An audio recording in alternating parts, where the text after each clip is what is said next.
International space station की यात्रा से लौटे ग्रुप कैप्टन शुभांशु शुक्ला ने प्रधानमंत्री नरेंद्र मोदी से उनके आवास लोक कल्याण मार्ग पर मुलाकात की। इस दौरान पीएम मोदी ने उन्हें गले लगाए और क्या कुछ इस मुलाकात की खास बात रही, अपने इस रिपोर्ट में हम आपको दिखाएंगे। इस वक्त भारत जश्न मना रहा है। भारत का सियासी तबका, भारत की मिलिट्री इस्टेब्लिशमेंट, भारत की आवाम, भारत का कारोबारी तबका अपनी जीत को सेलिब्रेट कर रहे हैं। और वो जीत ये है कि भारत ने मैंने सर, अगर आप मुझे इजाजत दें तो आज एक वीडियो मैं भी आपके लिए लाई हूँ कि मुझे मोदी साहब ने मैसेज दिया है आपके लिए। ओके, श्योर, चला दीजिए। ये मैं चलाऊं? अच्छा चलेगा, एक सेकंड। आप लोग रोना बंद कीजिए, मेरे तक आवाज आ रही है। आप लोग रोना बंद कीजिए, मेरे तक आवाज आ रही है। तो सर उससे ज्यादा अच्छा है सर।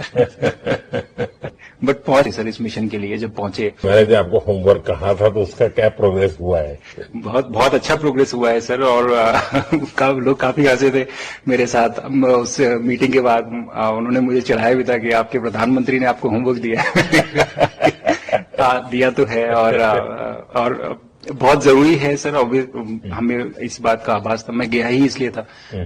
मिशन तो एक सक्सेसफुल हुआ है सर, हम लोग वापस आ गए हैं, लेकिन ये मिशन अंत नहीं है, मिशन तो शुरुआत है। तो मैंने उसी दिन भी कहा, आपने उस दिन बोला था सर, हमारा पहला कदम है, पहला कदम है सर। तो इस पहले कदम का मेन जो उद्देश्य था वो यही था कि हम कितना कुछ इससे सीख के हम वापस ला सकते हैं। तो हम आपसे पूछना चाहेंगे कि क्या आप ये जानते हैं कि ग्रुप कैप्टन शुभांशु शुक्ला कौन है? अब आप कहेंगे कि ग्रुप कैप्टन उनके नाम के साथ लगा है, तो वो शुभांशु शुक्ला आईएएफ के पायलट हैं।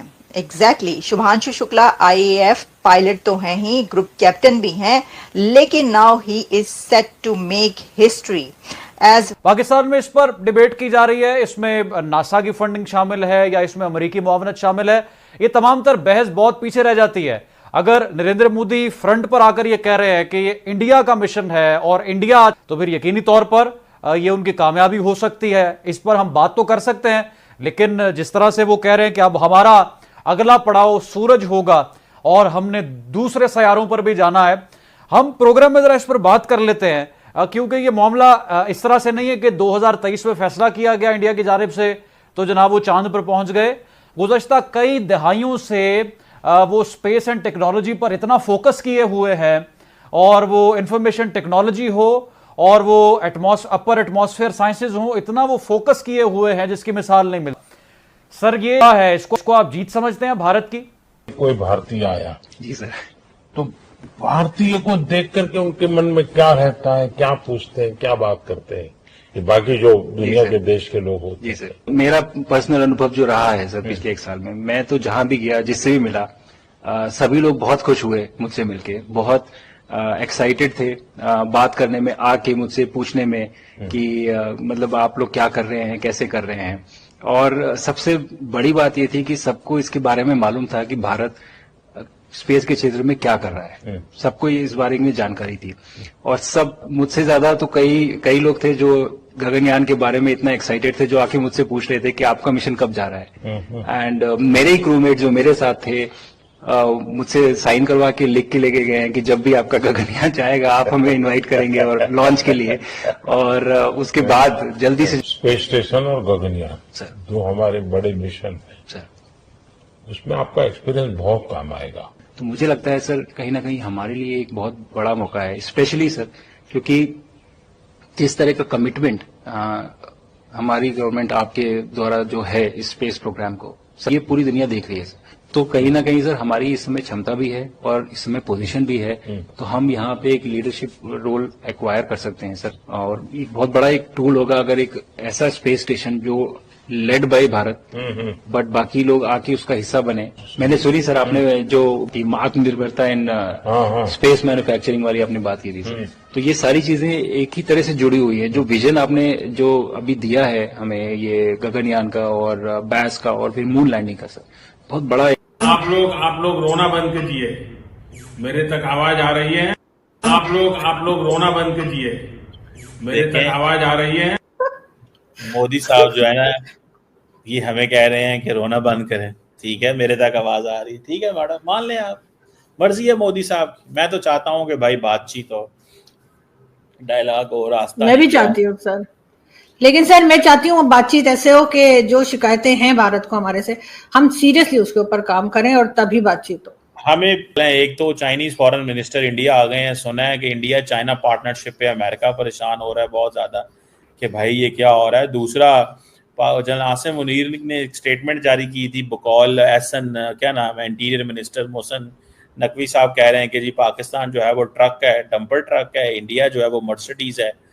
और ये भी एक इम्पॉर्टेंट है। पहले आप बताएं कि ये चाइनीज फॉरेन मिनिस्टर जो चाइनीज भाग भाग के इंडिया आ रहे हैं, आपको लगता है कि इंडिया चाइना पार्टनरशिप बिल्ड होगी कोई ऑन अगेंस्ट अमेरिका? अमेरिकन परेशान हो गए हैं कि इंडिया जो है वो पहले रशिया के करीब था, अब चाइना के भी करीब होगा। What do you make of that? Sir, आज स्पेस की दुनिया की एक बहुत ही इंटरेस्टिंग न्यूज हम आपको पहुंचाने जा रहे हैं। स्पेस की दुनिया में एक और बैरियर ब्रेक होने जा रहा है और ये बैरियर एज यूजुअल भारत की तरफ से ब्रेक होने जा रहा है। आपको पता है कि स्पेस की दुनिया में और जो स्पेस एक्सप्लोरेशन है उसके अंदर भारत ने अपना कितना बड़ा नाम ऑलरेडी बना लिया है। और आप ये भी जानते हैं कि गगनयान मिशन क्या है। गगनयान मिशन पे हम पहले भी बात कर चुके हैं, उसका इंतजार है सबको, जो कि 2026 में गगनयान मिशन कहा जा रहा है कि होने जा रहा है। आज जा रहे हैं और जाहिर है अमेरिका ने जो कुछ भारत के साथ किया है या जिस तरह से टैरिफ की और बाकी चीजों में टेंशन उनकी बनी है, तो इस वजह से जाहिर है वो चाइना और भारत साथ हो गए होंगे। क्योंकि जब पीएम मोदी को अगर आप देखें तो वो बिजनेस पे ज्यादा ध्यान देते हैं। उनका ना तो वॉर की तरफ कोई खास होता है जो हमारे यहाँ होता रहता है ना कि हमने अटैक करना है तो हमने ये कर देना है, गजवा हिंद कर देना है, उस तरह की चीजें नहीं होती सर। वो पैसा बढ़ाने में ज्यादा इंटरेस्टेड रहते हैं क्योंकि जाहिर है कि होगा। और वैसे भी फिक्रमंद तो हमें हो जाना चाहिए कि अगर चाइना जो है वो भारत के नजदीक हो जाएगा तो हो सकता है कि फिर हमें वो अमेरिका की तरफ जाता देख के हमारे साथ कोई टर्म्स खराब हो जाए, क्योंकि अमेरिका और चाइना की भी नहीं बनती। लेकिन भारत के साथ अगर चाइना की बन रही है तो डेफिनेटली बहुत से अब नई चीजें और नए चेंजेस आता देख रहे हैं हम लोग। ये बात तो है, लेकिन मैडम आप ये समझती हैं कि इंडियंस कारोबार करना चाहते हैं, लेकिन इंडियंस एग्रेसर भी तो हैं, वो हमले भी तो करते हैं। आप मोदी साहब जब से पावर में आए हैं 3 हमले वो पाकिस्तान पे कर बैठे हैं, फॉर्मली 3 हमले।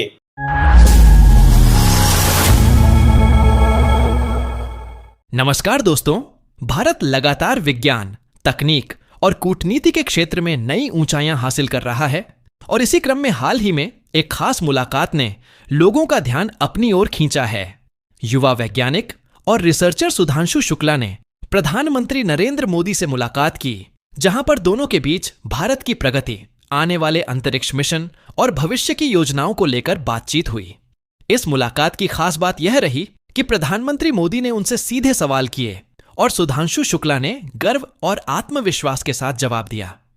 बातचीत के दौरान कुछ हल्के फुल्के पल भी आए, जब प्रधानमंत्री ने मजाकिया अंदाज में उनसे काम की प्रगति के बारे में पूछा और इस पर शुक्ला ने हंसते हुए जवाब दिया कि विदेशों में भी लोग यह जानना चाहते थे कि भारत के प्रधानमंत्री ने आखिर कैसा काम सौंपा है। यह देखकर वहां मौजूद विदेशी वैज्ञानिक भी प्रभावित हुए और भारत की वैज्ञानिक क्षमताओं की सराहना करने लगे। दोस्तों, यह सिर्फ एक मुलाकात नहीं थी, बल्कि भारत की बढ़ती हुई वैश्विक पहचान का प्रतीक थी। आज जब पूरी दुनिया इसरो की उपलब्धियों पर चर्चा कर रही है, तो यह स्पष्ट है कि भारत अब केवल तकनीक का उपभोक्ता नहीं, बल्कि वैश्विक स्तर पर एक मजबूत योगदानकर्ता बन चुका है। आने वाला गगनयान मिशन इसका सबसे बड़ा उदाहरण है, जिसके जरिए भारत अंतरिक्ष में नई छलांग लगाने की तैयारी कर रहा है। यह मिशन सिर्फ वैज्ञानिक दृष्टि से ही नहीं, बल्कि भारत के युवाओं और आने वाली पीढ़ियों के लिए प्रेरणा का स्रोत बनने वाला है। जब विदेशी विशेषज्ञ भारत के मिशनों पर चर्चा करते हैं, तो यह हमारे देश के आत्मविश्वास और क्षमता का प्रमाण है। वहीं दूसरी तरफ वैश्विक राजनीति भी लगातार बदल रही है। चीन के विदेश मंत्री का हाल ही में भारत दौरे पर आना इस बात का संकेत है कि एशिया में भारत की भूमिका कितनी अहम हो चुकी है। इस मुलाकात ने पाकिस्तान की नींद उड़ा दी है, क्योंकि भारत के बढ़ते कूटनीतिक संबंध और वैश्विक प्रभाव उनके लिए चिंता का विषय बनते जा रहे हैं। भारत के मजबूत होते कदम और वैश्विक मंच पर सक्रिय भूमिका से साफ है कि आने वाले वर्षों में हमारा देश विज्ञान, रक्षा, कूटनीति और तकनीक के क्षेत्र में पूरी दुनिया का नेतृत्व करने के लिए तैयार है। दोस्तों, यह समय हर भारतीय के लिए गर्व का है, क्योंकि प्रधानमंत्री मोदी और देश के वैज्ञानिक मिलकर भारत को नई दिशा दे रहे हैं। सुधांशु शुक्ला जैसे युवाओं की मेहनत और इसरो जैसी संस्थाओं की लगन ने दुनिया को यह दिखा दिया है कि भारत किसी भी क्षेत्र में पीछे रहने वाला नहीं है। चाहे अंतरिक्ष मिशन हो, रक्षा तकनीक हो या वैश्विक राजनीति, हर जगह भारत की आवाज अब और ज्यादा प्रभावशाली होती जा रही है। यही वजह है कि दुनिया आज भारत को सुन रही है और मान रही है। तो दोस्तों, हमें भी चाहिए कि हम इस सकारात्मक बदलाव को आगे बढ़ाएं, देश की उपलब्धियों पर गर्व करें और युवा पीढ़ी को प्रेरित करें। आप इस वीडियो को अंत तक देखें, अपने विचार साझा करें और भारत की उपलब्धियों पर गर्व महसूस करें। अगर आपको यह जानकारी पसंद आई हो तो वीडियो को लाइक करें, शेयर करें और हमारे चैनल को सब्सक्राइब करना न भूलें, ताकि ऐसी ही और महत्वपूर्ण खबरें और विश्लेषण आप तक पहुंचते रहें।